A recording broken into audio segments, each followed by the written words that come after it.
We are setting up. Freezing. Good morning. We'll have the first council with foreign ministers of this year that will start with an outlook at priorities we'll be facing in this first month.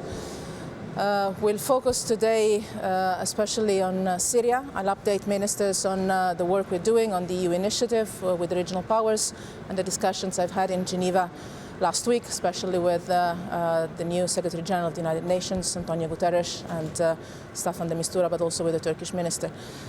We'll also have a discussion on the Middle East peace process, more of a brainstorming on the EU role, especially in relation with the Quartet and our Arab friends.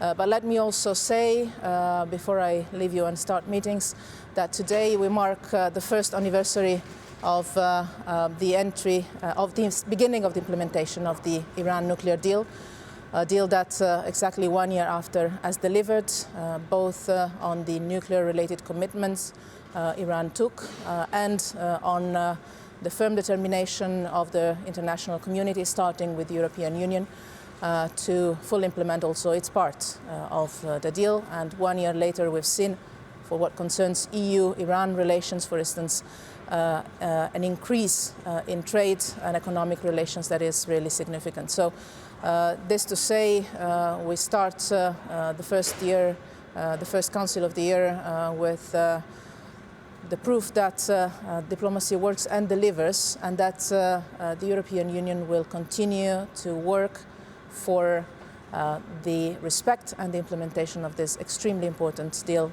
most of all for our security. I read two questions. First of all, on the Middle East.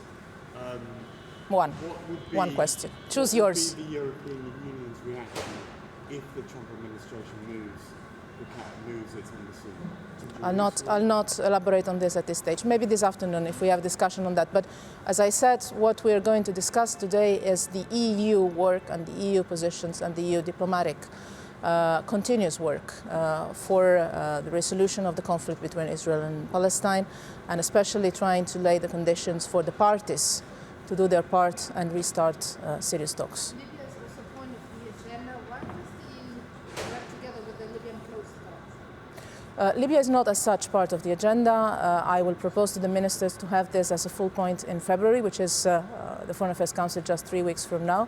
But we will have, as I said, an outlook of the priorities of this first part of the year. For sure, in that part, Libya will come up as one of the priorities. At least I will mention this as one of the priorities we will have to face. As you know, Operation Sophia has started the training of the Libyan Coast Guards at the request of the Libyan authorities. This is now going on since a few months, going well.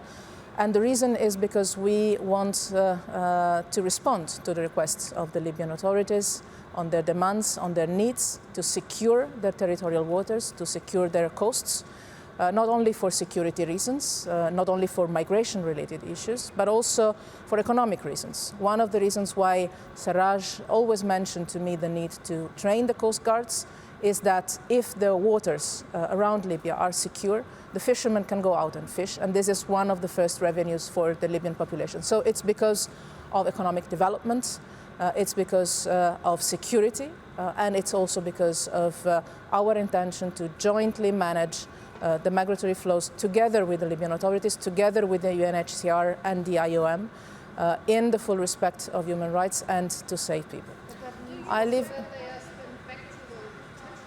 I hope so. I hope so. As you know, I was together with President Juncker last week in Geneva. We've been supporting the parties in Cyprus. We've been supporting the process led by the UN and the work of the three guarantors. We will continue to do so.